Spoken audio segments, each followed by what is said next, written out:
adik-adik, tadi kalau batuk gimana? Apakah gini?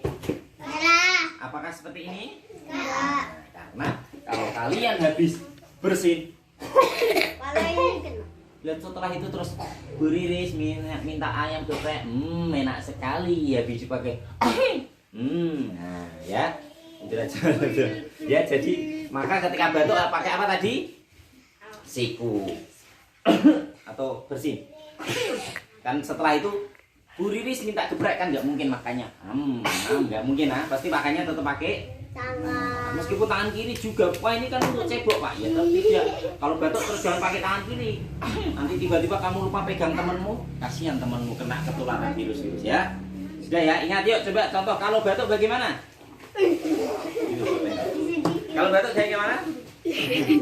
Kalau bersih, gitu ya, tidak usah pakai telapak